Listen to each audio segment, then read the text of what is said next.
do capítulo Muitos os chamados e poucos os escolhidos. Parábola da festa de núpcias. Então Jesus, tomando a palavra, tornou a falar-lhes em parábolas, dizendo: O reino dos céus é semelhante a um certo rei que celebrou as bodas do seu filho. E enviou os seus servos a chamar os convidados para as bodas, e estes não quiseram vir. Depois enviou outros servos, dizendo: Dizei aos convidados: Eis que tenho o meu jantar preparado, os meus bois e cevados já mortos, e tudo pronto, vinde às bodas. Eles, porém, não fazendo caso, foram um para o seu campo, outro para o seu tráfico, e outros, apoderando-se dos servos, os ultrajaram e mataram. E o rei, tendo notícia disto, encolerizou-se, enviando os seus exércitos, destruiu aqueles homicidas, incendiou a sua cidade. Então diz aos servos: As bodas, na verdade, estão preparadas, mas os convidados não eram dignos. E depois, às saídas dos caminhos, e convidai para as bodas a todos os que encontrardes. E os servos, saindo pelos caminhos, ajuntaram todos quanto encontraram, tanto maus como bons, e a festa nupcial foi cheia de convidados. E o rei, entrando para ver os convidados, viu ali um homem que não estava trajado com a veste de núpcias, e disse-lhe: Amigo, como entraste aqui não tendo veste nupcial? E ele emudeceu. Disse então o rei aos servos: Amarrai-o de pés e mãos, levai-o e lançai-o nas trevas exteriores. Ali haverá pranto e ranger de dentes, porque muitos são chamados, mas poucos escolhidos. Mateus, capítulo 22, versículos 1 a 14.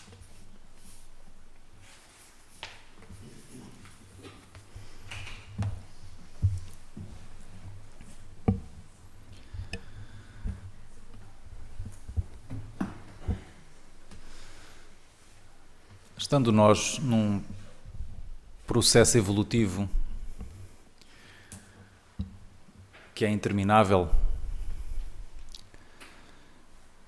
Deus não nos deixa entregues a nós mesmos para fazermos essa aprendizagem de maneira assim mais solitária. Pelo contrário.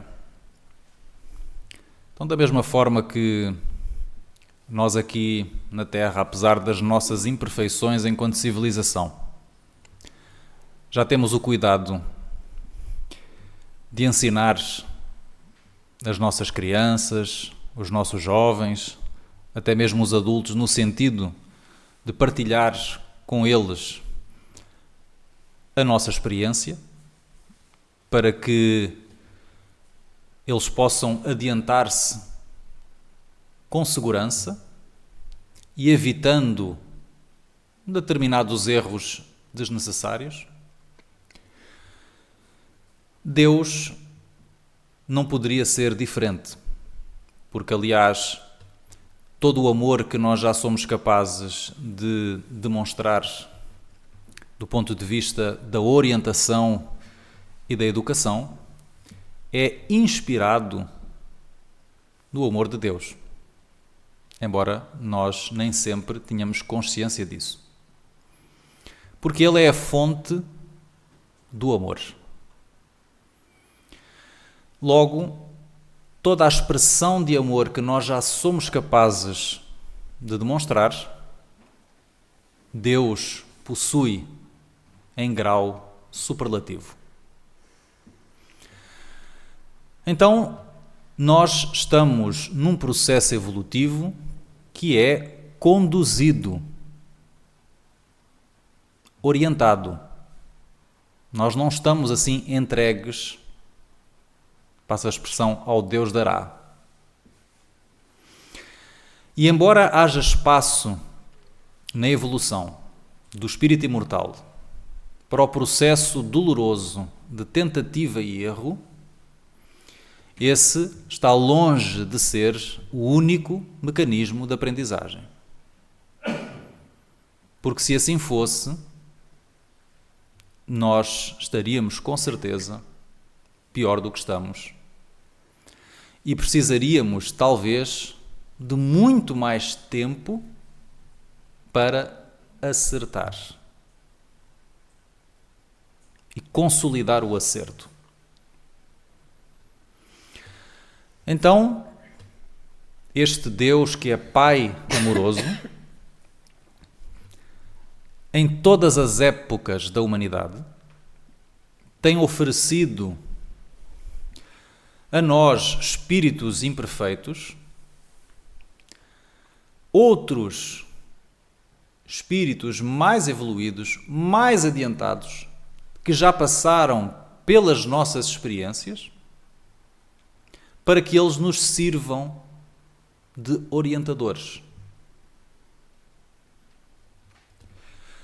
E nós encontramos essas figuras em todas as épocas e em todas as culturas.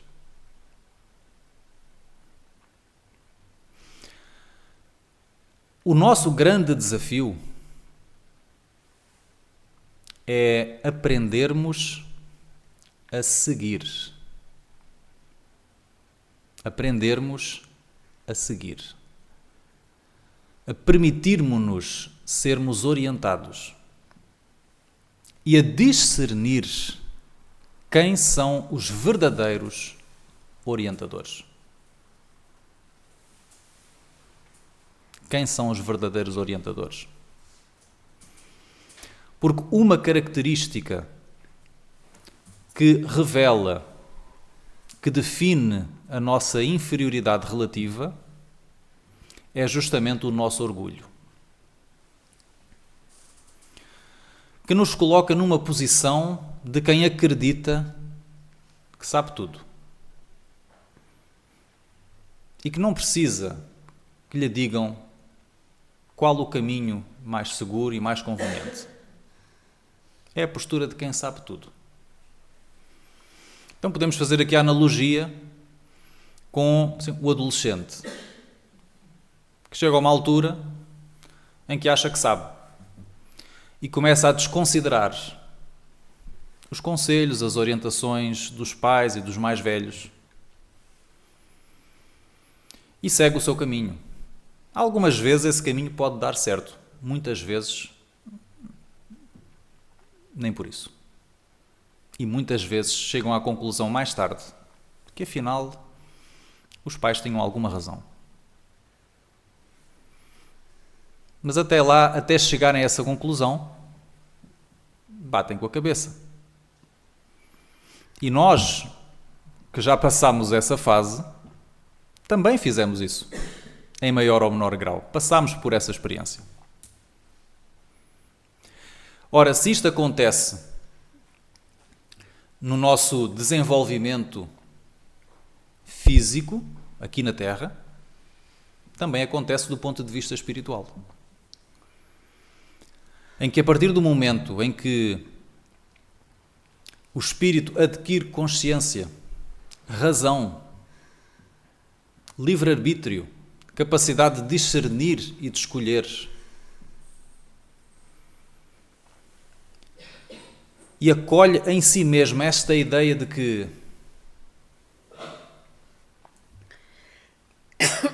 eu posso escolher não seguir Deus. Eu posso ser o que eu quiser. Eu posso criar as minhas próprias regras. Eu não sou obrigado a seguir o que Deus quer. Posso percorrer outro caminho completamente diferente. E a partir do momento em que acolhemos esta ideia dentro de nós acabamos por viver de acordo com ela. E é claro que isso cria em nós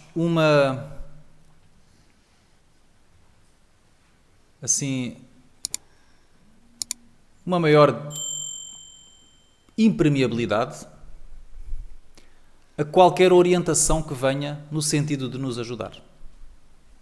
Porque nós ficamos imediatamente reativos a isso. Tudo aquilo que coloca em causa a nossa vontade, os nossos caprichos, os nossos projetos, é imediatamente rejeitado.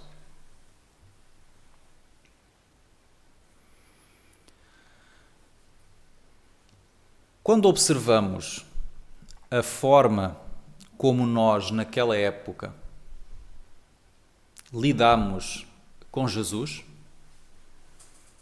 e quando dizemos Jesus, vamos também encontrar o mesmo padrão com outros missionários, como por exemplo Sócrates, entre outros. Podemos ficar aqui a fazer uma lista, que foi no sentido de sentirmos-nos incomodados com aquela mensagem que colocava em causa o status quo, colocava em causa os nossos interesses, a nossa visão do mundo.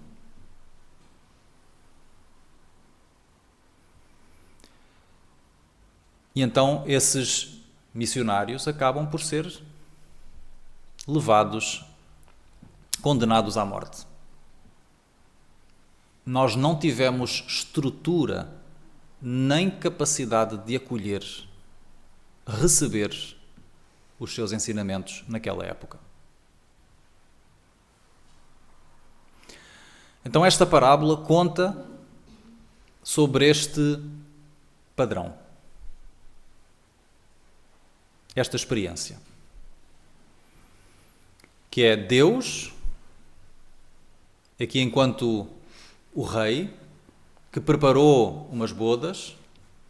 Porquê? Porque quer que todos comunguem com ele daquela festa, que é uma festa da alma, uma celebração espiritual, e envia os seus mensageiros para chamar os convidados. E os convidados têm mais o que fazer porque estão entretidos com as suas coisas. Estão entretidos com os seus assuntos. Têm mais o que fazer que pensar em bodas e responder a convites. Então rejeitam o mensageiro e alguns até o matam. Então somos nós, que pelo nosso orgulho e pela nossa insistência em perseguir os nossos interesses mundanos, imediatos, porque os colocamos acima da realidade do Espírito, colocamos-los acima das necessidades do Espírito, rejeitamos esses mesmos mensageiros de Deus, esses orientadores da humanidade. E o que é que acontece? Bom, permanecemos dentro do mesmo registro psicológico, a fazer as mesmas escolhas para colhermos no devido tempo as consequências das nossas escolhas equivocadas. E acabamos por sofrer. Porque sofrimento é resultado da nossa incapacidade temporária de vivermos em harmonia com as leis de Deus, ou seja, com as leis da natureza.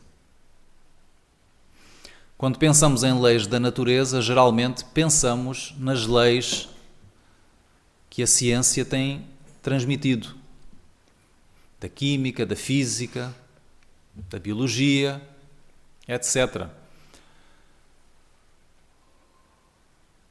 Mas a natureza vai muito além disto, porque também existe a natureza da psique, da alma. E há leis que também regem o nosso mundo interior, a nossa vida interior.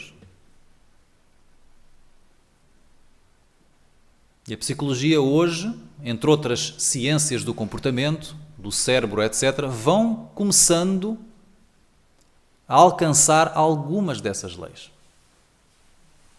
Mas há uma lei que é fundamental e que sintetiza todas as demais leis que são essenciais para nós.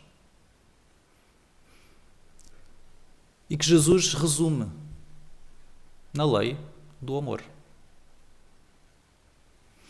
O amor para com o próximo e o amor para conosco, quando nos diz ama ao próximo como a ti mesmo, e nos chama a atenção que esta lei, esta máxima, é semelhante a amar a Deus sobre todas as coisas.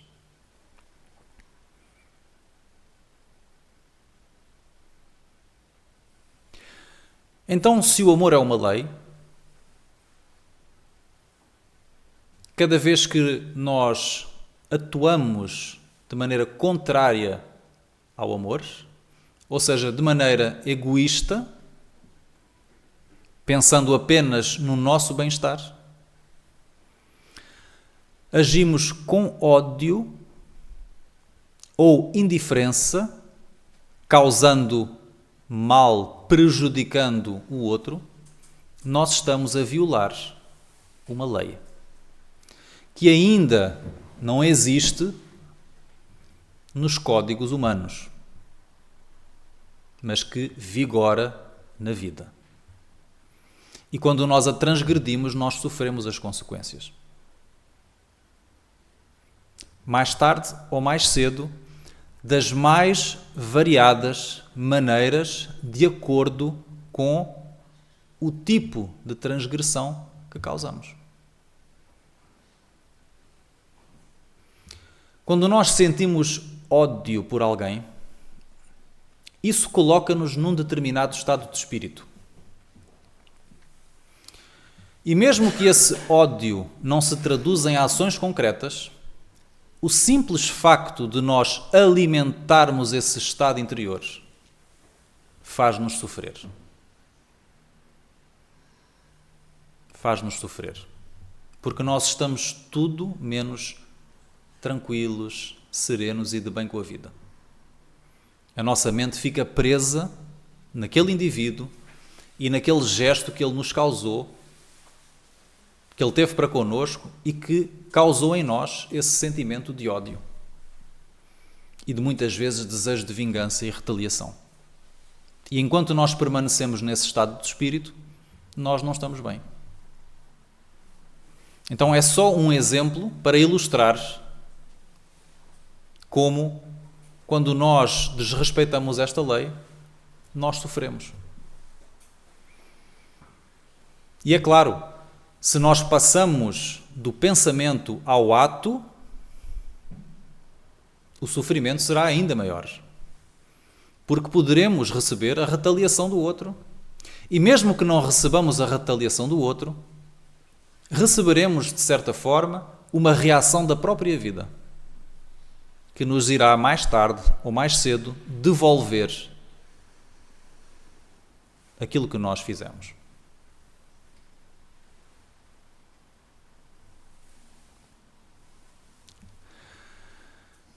Então, não é o Senhor das bodas que vem castigar-nos cheio de ira, como diz a parábola, porque Jesus utilizava estas imagens para ilustrar uma ideia, de maneira a que ela fizesse sentido dentro daquele contexto. Mas é uma parábola. Portanto, não deve ser interpretada de maneira literal. Mas que ilustra isto. Quando nós permanecemos transgressores à lei, por escolha própria, nós estamos a criar para nós sofrimentos adicionais e desnecessários. Então, uma coisa são as provas que pertencem à vida da matéria. No sentido de são desafios que todos nós temos que viver. Todos nós temos que viver.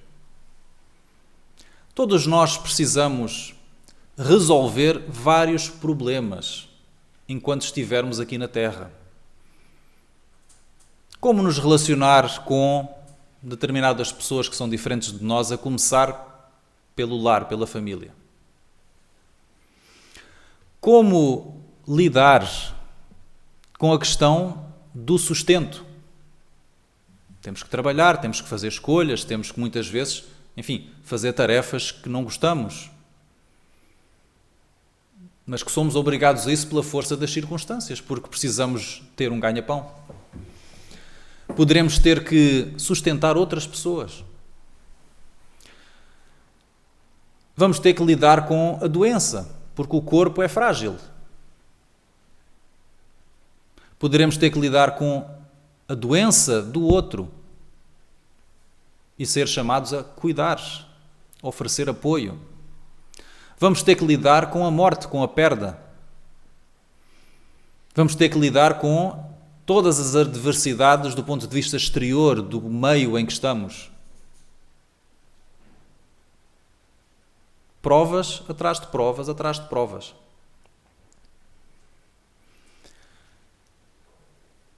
E que não têm necessariamente a ver com o facto de nós termos algum, vamos dizer assim, karma a pagar. Tem simplesmente a ver com o facto de nós estarmos reencarnados, estarmos na Terra. E a Terra é um mundo de provas e expiações. E tem a ver com o facto de nós ainda não termos adquirido sabedoria e competência para lidar com esses desafios. E, portanto, quando nos deparamos com eles,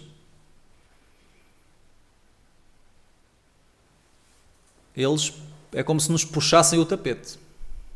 Nós sentimos assim um abalo e agora o que é que eu faço? Vou ter que desenvolver recursos interiores para lidar com aquela situação. E todos estamos sujeitos a isso. Uns já realizamos determinadas conquistas e, portanto, essas situações, quando surgem, já não são problema. Sabemos exatamente o que fazer, permanecemos tranquilos. Mas se temos mais dificuldade com outro tipo de situações que ainda não sabemos como lidar com elas. Então, isto resulta da nossa ignorância temporária. Mas há um outro tipo de desafios que tem a ver com a nossa rebeldia. E a rebeldia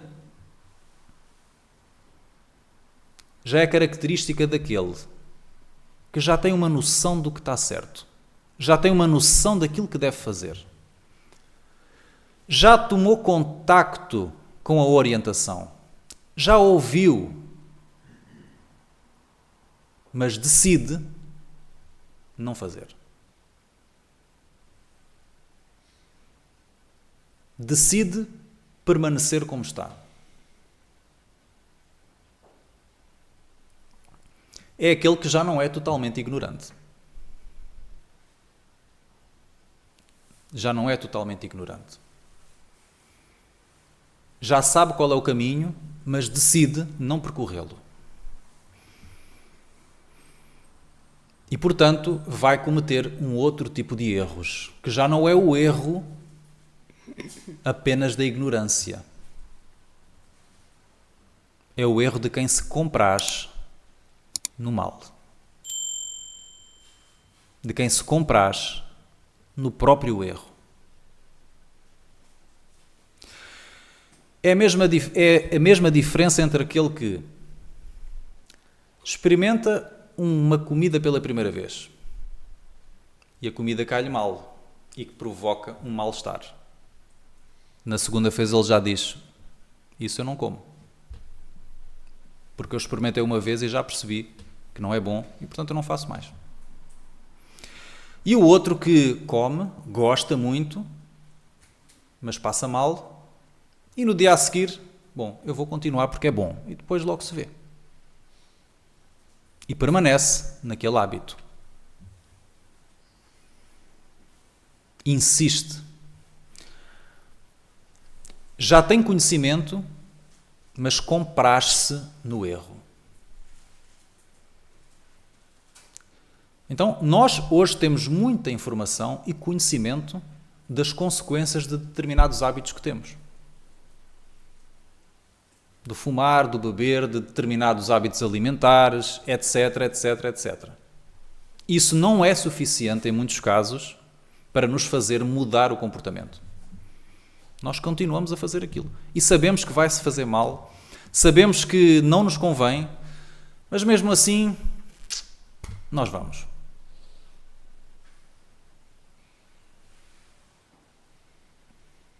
E sofremos as consequências, que já não são resultado apenas de ignorância. Há algo mais aí. Então, quando nós, na posse do conhecimento, na posse da informação, depois de termos tomado contacto com aquilo que é o caminho que nos vai conduzir a um estado melhor, decidimos não o fazer. Nós acabamos por prolongar ou permanecer no erro e prolongar o nosso próprio sofrimento. E, portanto, em vez de sofrermos pouco, sofremos muito, por escolha própria. Nós queremos um inferno para nós mesmos. Não tem nada a ver com Deus. Porque muitos pensam, mas Deus castiga-me. Nós é que nos castigamos. Nós é que nos castigamos. Nós é que nos colocamos nas situações. Nós é que nos colocamos nas situações. Porque aquilo que Deus faz por intermédio dos mais variados recursos e experiências é oferecer-nos meios para suprir a nossa ignorância quando nos deparamos com determinados desafios. Suprir a nossa ignorância. Por isso é que perante os desafios da vida, nós vamos sempre, se procurarmos, encontrar as respostas. Que poderão vir através de determinadas pessoas que nos ajudam, que nos orientam, que nos explicam, que nos ensinam, poderão vir através de um livro, de conhecimento, enfim, de oportunidades que surgem, poderão vir através de intuição, muitas maneiras. Mas se nós escolhemos permanecer no erro, isso é por nossa conta. E isso é sofrimento desnecessário e acrescentado por nós mesmos.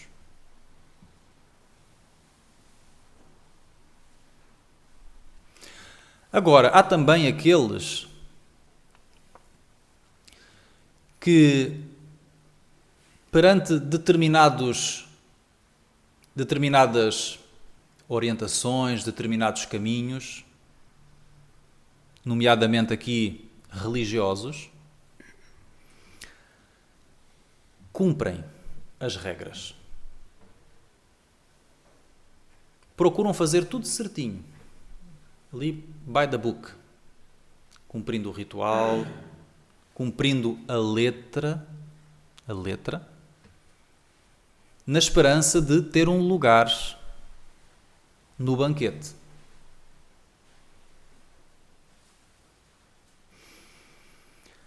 Então é a pessoa que se pergunta assim, o que é que eu tenho que fazer para alcançar o reino de Deus? Qual é a checklist? Sim, a pessoa muito orientada para a tarefa. Qual é a checklist? É fazer isto, eu faço. Tudo certinho. Tenho que fazer caridade? Vou já fazer aqui uma caridade. Vou dar esmola, vou fazer isto e aquilo, e vou à igreja, e vou ao centro espírita. Vou cumprir tudo, bonitinho. Mas por dentro não se modifica. Porque no fundo não pretende modificar-se. Só pretende fazer a troca. Eu cumpro as regras para obter uma recompensa.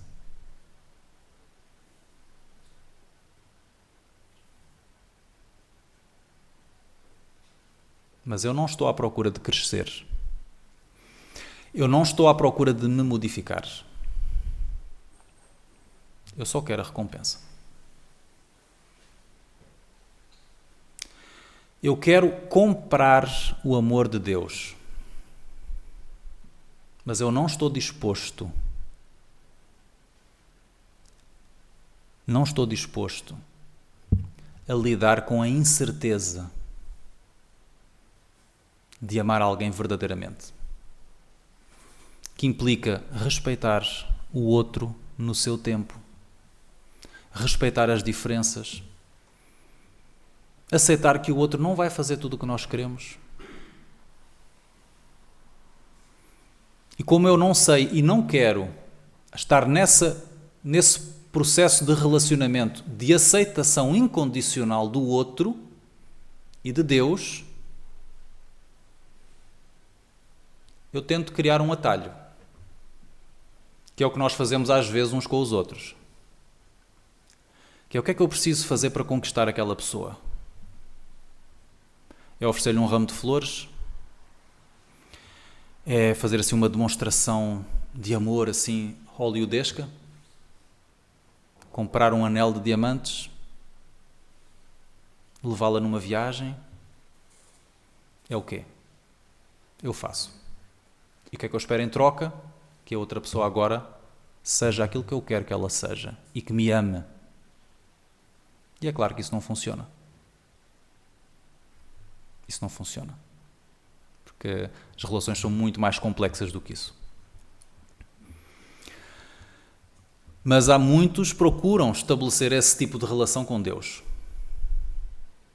Então eu faço as minhas preces a Deus, faço as minhas rezas, cumpro as regras todas que a minha religião dita, na expectativa de me sentar ao seu lado. E o que é que acontece nesta parábola? Aquele que está neste registro psicológico é aquele que não tem a veste nupcial. Porque ele aceitou o convite e entrou, sentou-se, mas ele não se purificou por dentro. E portanto esse não tem verdadeiramente um lugar. E fica entregue às trevas exteriores. Porquê? Porque o reino de Deus não vem com aparências exteriores. Está dentro de nós. Dentro de nós. Não tem a ver com ações externas que nós pratiquemos. Tem a ver com um registro interior que nós desenvolvemos e que mantemos, sim, através de ações também, através de hábitos, mas que não está nessas ações. Porque eu posso fazer um gesto de aparente bondade para com alguém. Quem vê de fora parece que eu estou a querer ajudar, mas eu te faço com segundas intenções. Porque no fundo eu quero é que o outro, a seguir, me agradeça, diga bem de mim, que me retribua um favor quando eu lhe pedir. E isto é algo que não se vê no momento em que eu faço, mas que está cá dentro. E que diz quem é que eu realmente sou naquele gesto. Então, se eu não ajo no bem, de coração puro, eu não tenho a veste nupcial. Portanto, eu faço, ajudei, até posso ter resolvido de maneira concreta o problema do outro, mas eu não experimento cá dentro o mesmo estado que experimenta alguém que ama. A experiência subjetiva é diferente. Porque quando nós fazemos algo com amor, nós vivemos uma experiência diferente daquele que faz exatamente a mesma coisa por egoísmo. Cá dentro é diferente.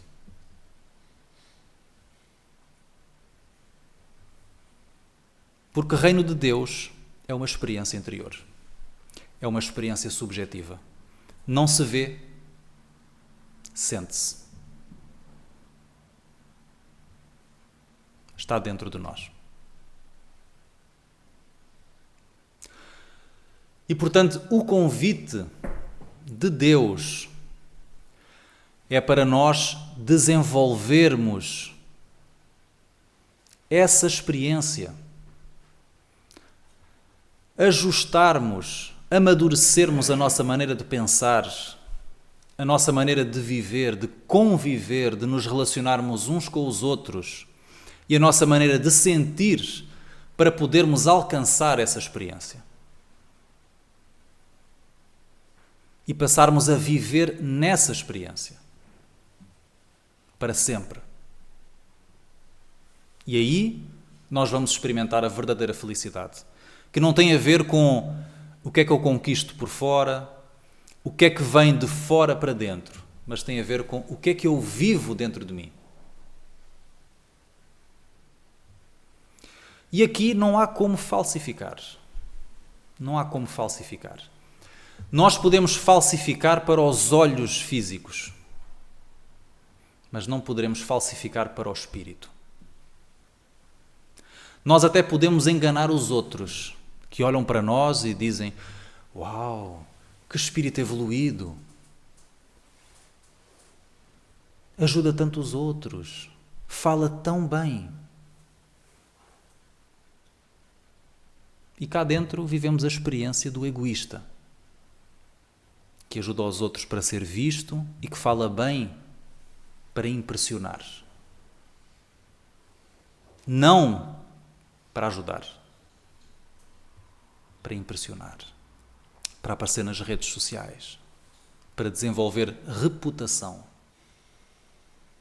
E por isso, muitos chegam ao mundo espiritual pela morte física, que viveram dedicados à vida religiosa, muitos deles dedicados ao trabalho na casa espírita,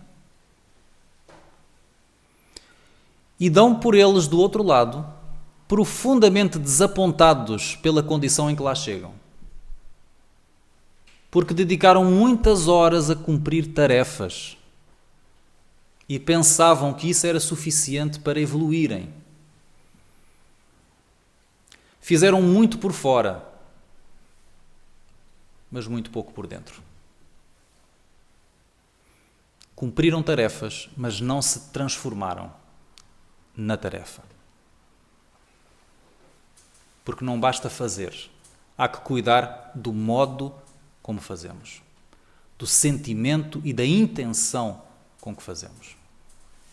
Isso não se vê, mas faz toda a diferença. Faz toda a diferença. Então, que Jesus continue a inspirar-nos, a orientar-nos, e que nós vamos aprendendo com Ele a termos esta postura mais humilde de quem deseja verdadeiramente aprender. De quem tem a humildade de aprender, de seguir, de colocar em causa a sua forma de pensar, de se colocar em causa e procurar a cada dia ser melhor do que no dia anterior, não para que os outros vejam, mas para que nós vivamos cá dentro a mensagem que Jesus nos ensinou. Muita paz.